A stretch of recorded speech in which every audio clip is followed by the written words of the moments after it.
Every AI coding assistant has the same failure mode. You describe what you want in chat, it writes something that runs, and only later do you find out it built the wrong thing. OpenSpec is a lightweight answer to that, a thin spec layer that lives in your repo, so you and the agent agree on what to build before a single line of code gets written. Let's go through how it works, what it's genuinely good at, and where the numbers say it will cost you. Here is the actual problem OpenSpec is built around. When you work with an AI assistant, your requirements live in chat history. That history is invisible to your teammates, it is not in version control, it disappears when you clear context, and the model itself only remembers whatever fits in the window. So the agent is powerful but unpredictable, because the thing it is building toward was never written down anywhere durable. The OpenSpec documentation puts it plainly, AI coding assistants are powerful but unpredictable when requirements live only in chat history. That gap shows up in a handful of very recognizable ways. The agent builds something that compiles perfectly and misses the point entirely. Two people ask for the same feature and get two different implementations. A month later nobody can say why a decision was made, because the reasoning was in a session that no longer exists. On a large existing code base the model guesses at conventions it was never told about. And when you do try to write things down, you end up with a giant document that goes stale the moment reality moves. So what is OpenSpec? It is an open-source, MIT-licensed command-line tool from Fission AI, written in TypeScript and shipped on NPM as at fission.re/OpenSpec. You install it globally, run OpenSpec in it inside a project, and it adds one folder called OpenSpec plus a set of / commands for whichever AI assistant you use. The specs themselves are plain markdown files committed alongside your code. There is no API key, no MCP server, no proprietary runtime, and no separate service to sign up for. At the time of recording the repo sits at roughly 56,000 stars. The project leads with its philosophy, and it is worth reading carefully because every design decision follows from it. Fluid not rigid, no phase gates, work on whatever makes sense right now. Iterative not waterfall, your understanding deepens as you build, so the artifacts are allowed to change. Easy not complex, initialize in seconds, minimal ceremony, customize only if you actually need to. Built for brown field, not just green field, most software work is modifying an existing system, not starting from nothing. And scalable from personal projects to enterprises. Notice that this is positioning as much as philosophy. It is a direct response to the criticism that spec-driven development is just waterfall wearing a markdown costume.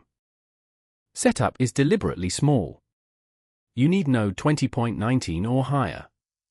Install the package globally from NPM, change into your project, and run OpenSpec in it. That one command creates the OpenSpec folder and writes skill or command files for whichever assistance you selected. You can drive it non-interactively with the tool's flag, passing all, none, or a comma-separated list. After you upgrade the package later, run OpenSpec update inside each project to regenerate the agent instructions. Everything OpenSpec does rests on one structural idea, two folders that mean different things. Specs is the source of truth. It describes how your system behaves today, organized by domain, things like auth, payments, or UI. Changes is where proposals live, one folder per change, each fully self-contained. Nothing in changes affects the source of truth until you archive it. That separation is what lets several changes run in parallel without stepping on each other, and it is what makes a change reviewable as a unit before it lands. A spec itself is structured markdown.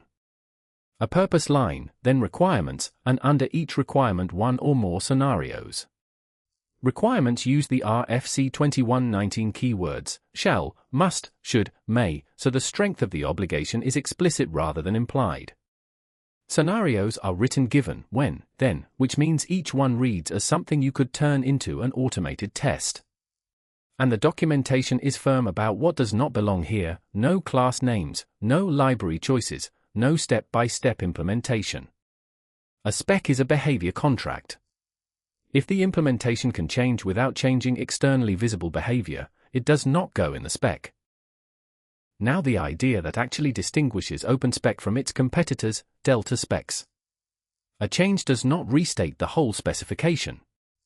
It states only what is changing, in 3 sections: added, modified, removed. This is a bigger deal than it sounds. It means you never have to document your entire code base to get started. The documentation is emphatic on this point. You do not document your whole code base to start, you write specs only for what you are about to change. Your specs directory begins nearly empty and fills in around the work you were doing anyway. The auth spec becomes thorough only after you have made several auth changes, which is precisely when you want it thorough. Here is what a delta actually looks like. Two-factor authentication is a new requirement, so it goes under added. The session timeout already exists but is getting shorter, so it goes under modified, with the previous value noted in parentheses for the reader. Remember me is going away, so it goes under removed with a one-line reason. When you archive this change, added entries are appended to the main spec, modified entries replace the existing version, and removed entries are deleted. 2 changes can touch the same spec file without conflicting, as long as they modify different requirements. Inside a change, the documents are called artifacts, and they form a dependency graph rather than a sequence of phases. Proposal captures the why, the scope and the approach. Specs are the delta. Design is the technical how, the architecture decisions and the reasoning behind them. Tasks is a numbered checklist with checkboxes. Proposal has no dependencies. Specs and design both depend on the proposal, which means they can be created in either order or in parallel. Tasks depends on both. And here is the line that carries the whole philosophy: dependencies are enablers, not gates. They tell you what is possible to create next, not what you are required to do next. You can skip design entirely if the change does not need one. The commands you type live in your AI assistant, not the terminal. Out of the box you get the core profile, 5 or 6/ commands that cover the whole loop. Explore, when you are not sure what you want yet. Propose, to create the change and its planning artifacts in one step. Apply, to implement the tasks. Update, to revise the plan when it turns out to be wrong. Sync, which is optional. And archive, to finish. The syntax varies slightly by tool. Claude Code uses a colon, cursor, and Windsurf use a hyphen, and Codex surfaces them as skills, but the intent is identical across all of them. Explore is the one people underuse, and on a large codebase it is the one that earns its keep. It creates nothing. It is a no-stakes thinking partner that reads your actual code, traces how something currently works, compares approaches, and sharpens a fuzzy idea into a concrete plan before any change folder exists. The documentation's example is a developer who wants rate limiting but does not know how requests flow through their middleware. The agent reads the router and the middleware stack, tells them where the clean insertion point is, and only then offers to scope it. That habit, understand first, propose second, is what makes the resulting proposal fit your code instead of a generic template. Propose is the default entry point and the fastest path to something implementable. Give it a kebab case name or just describe what you want in plain language. It creates the change folder under OpenSpec/changes, then generates every artifact that has to exist before implementation can start, for the default spec-driven schema that is the proposal, the delta specs, the design, and the tasks. Then it stops. It deliberately does not run ahead into writing code. When it finishes, you have something you can read, argue with and edit before anything is built. Apply is where code gets written. It reads tasks.md, finds the unchecked items, and works through them one at a time, writing files, running tests, and ticking the checkboxes as it goes. Because completion state lives in those checkboxes rather than in the conversation, it can resume exactly where it left off if you get interrupted or clear your context. And this is the fluid part the project keeps advertising. If halfway through implementation you realize the design was wrong, you do not abandon the change. You fix the artifact and carry on. Update is the one that keeps a plan honest.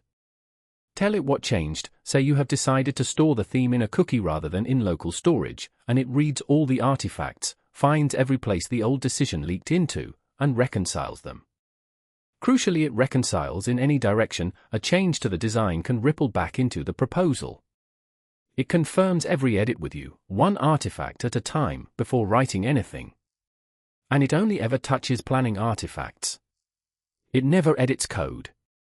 If your revision changes the intent of the change rather than refining it, the documentation says start a new change instead. Sync is the optional one, and most people will never call it directly, because Archive offers to do it for you. What it does is merge the delta specs from a change into the main specs, parsing the added, modified, removed, and renamed sections and applying each appropriately. It is a merge, not a copy-paste. It can add a scenario to an existing requirement without duplicating it. Where you would run it by hand is a long-running change where you want the main specs updated before you are ready to archive, or several parallel changes that all need the updated base. Archive closes the loop, and it is the step that makes the whole system compound. It checks the artifacts and the task completion. It will warn about unfinished tasks, but it will not block you. It offers to sync the deltas if you have not already. Then it moves the change folder to OpenSpec/changes/archive with a date prefix. Two things have now happened. Your main specs describe the new behavior, so the next change builds on an accurate picture. And the full context of this change, not just what changed, but the proposal explaining why and the design explaining how, is preserved in version control forever. If the one-shot propose command feels too coarse, there is a second, expanded profile you can switch on with OpenSpec config profile followed by OpenSpec update. It breaks planning into finer steps. New scaffolds and empty change. Continue creates exactly one artifact at a time and shows you what that unlocks.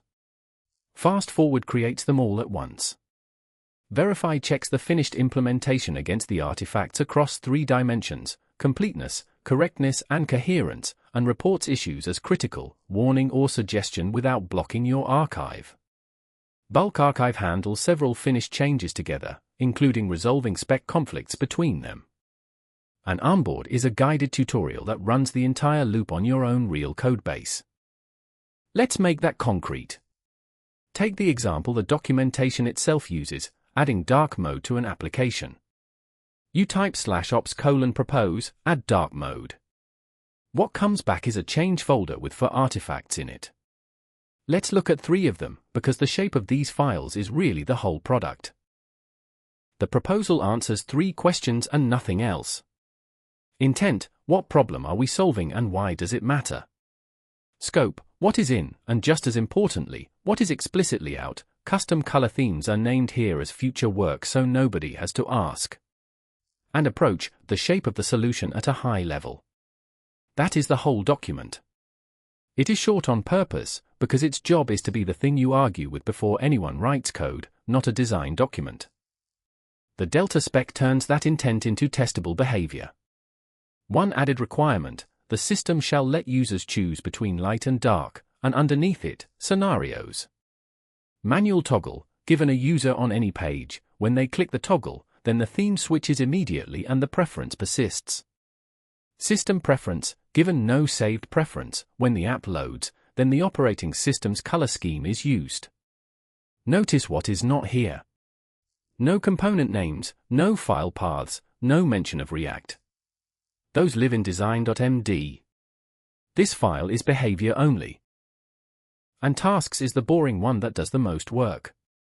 A numbered, group checklist, theme infrastructure, then components, then styling, with checkboxes. Apply reads this file, works down it, and ticks items off. Because the state of the work lives in the file rather than in the conversation, you can close your laptop mid-change, come back tomorrow with a completely fresh context window, and pick up exactly where you stopped. Then you run apply, it works through the list, and you run archive. The delta merges into OpenSpec/spec/UI/spec.md, and the change folder moves into the archive with a date stamp. Here is the part that matters. Your UI spec now contains the theme requirement permanently. The next change that touches the interface starts from an accurate description of what is already there instead of guessing. That is the virtuous cycle. Specs describe current behavior, changes propose deltas, archive merges them, and the specs are true again. Alongside the / commands there is a real terminal CLI, and it is more capable than you would expect. List and show for browsing. Validate for checking structure with an all and JSON mode built for CI. Status, which reports each artifact as done, ready or blocked. That is the same JSON the agent itself queries to decide what to do next. And view, an interactive dashboard. On top of that, the workflow itself is data. The default spec-driven schema is just a YAML file listing artifacts and their dependencies, and you can fork it. Want research before proposal? Fork the schema, add a research artifact, make proposal require it. No code, no rebuild. So what do you actually get for the ceremony? 5 things, and I want to be careful here to only claim what is either in the documentation or in somebody's published measurements. The Delta model fits brownfield work. The setup cost is genuinely tiny. Iteration is not punished. It pulls you into the design in a way that plain chat does not. And in at least one controlled comparison, its upfront planning held up markedly better than the alternative. Let's take the last 3 properly, because they come with numbers. Brownfield fit first, because it is the strongest claim and the cleanest one. Most spec frameworks are implicitly greenfield. They want you to describe a system, which is easy when the system does not exist yet. OpenSpec inverts that. You specify the change, not the system. So on an 80,000 line code base you can be useful on day 1, on a change you were going to make this week anyway, without a documentation project first. The docs even warn against backfilling. Writing specs for code you are not changing feels productive and usually is not, because nothing forces those specs to track reality, so they go stale. Second, the adoption cost is unusually low, and that matters more than it sounds because it determines whether your teammates will actually try it. 1 npm install. 1 init. No API key, no MCP server, no proprietary runtime, no separate IDE. The output is markdown files in your own repository that you could read, edit or delete with any text editor. If you decide in a week that this is not for you, you delete one folder. That reversibility is a real feature when you are asking a skeptical team to change how they work. Third, and this is the one with hard numbers behind it. In June 2026, a developer named John Lapp ran a controlled bake-off, the same product requirements document, split into 7 phases, built twice, once with plain Claude code and once with Claude code plus OpenSpec, and published all for repositories. OpenSpec asked 2.5 times as many questions, 40 prompts against 16. It surfaced 2.6 times as many topics for discussion, and it raised more than twice as many critical problems. His summary was that OpenSpec was much more pleasurable to interact with and invited far more participation in the design. And on the 3 genuinely unambiguous specification gaps where the requirements document does pick a winner, OpenSpec's implementation matched it 3 times out of 3. Plain Claude code matched 0. Fourth, from the same experiment, the plans held up better. Both projects froze a test plan before each phase and recorded how much it had to change during implementation. Normalized against plan size, OpenSpec churned 3.6% of its planned cases, plain Claude code churned 11.4%. That is roughly 3 times less revision, and OpenSpec was more accurate in every single one of the 7 phases, never tied, never behind. The 2 projects also churned in opposite directions, which is telling. Claude code kept adding tests it had not anticipated, while OpenSpec kept removing ones it had overplanned. Now the other side, and I want to give it real weight, because the same experiment that produced those benefits also produced the bill. 5 honest problems. It is slower and considerably more expensive. It produced substantially more code. It did not improve the thing you would most hope it improves. It has a practical ceiling on change size. And for a meaningful number of developers, the ceremony simply has not paid for itself. Start with the bill, because it is the least ambiguous finding. Across 7 phases of the same project, plain Claude code took 2.4 hours and cost $60.64 in API usage. The same work through OpenSpec took 5.5 hours and cost $190.39. That is twice the wall clock time and 3 times the money for the same product requirements document. And this is not an isolated complaint. Kai Hendry, comparing three spec-driven frameworks in May 2026, wrote that the worst thing was how slow the iterations became compared to just chatting with the AI, and that the way these frameworks blew through tokens was worrying. Second, and this one is more surprising, OpenSpec did not just cost more to produce, it produced more. Roughly 1.6 times the source code, spread across nearly twice as many files, with about 1.5 times the cyclomatic complexity. The test suite was similarly inflated, 96 test files against 46, and around 900 test cases against 484. When Lap asked for an analysis of why, two causes came back. Shell statements in the specifications mandated code that was never actually used. And a lack of awareness across spec domains meant the agent duplicated logic to serve a local need rather than abstracting existing code to serve both. His own dry summary of when to choose OpenSpec includes the line, "Code volume and complexity are unimportant. Does this ever happen?" Third, and this is the finding I would want a believer to sit with. The experiment had 4 defects deliberately planted in the requirements document, 2 internal contradictions and 2 gaps. Plain Claude code raised 1 of the 4 in conversation. OpenSpec raised 0. Despite asking 2.5 times as many questions and flagging 18% more specification problems, it surfaced fewer of the actual planted faults. The conclusion drawn was that question volume and defect detection are orthogonal, because neither workflow includes an adversarial gap hunt as a deliberate step. Asking more questions is not the same thing as attacking the spec. Fourth, there is a practical ceiling, and it is lower than you might assume. The bake-off explicitly listed overtaxing OpenSpec as a caveat, noting that it is not intended for more than about 10 tasks at a time and that several phases exceeded that. Related to it is the cross-domain blindness we just saw, because each change is scoped to its own folder and its own delta, the agent has limited awareness of what other spec domains already provide. On a small change that is fine. On a large one it is how you get 3 implementations of the same helper. And fifth, the blunt one. For a lot of developers the overhead has simply not paid off.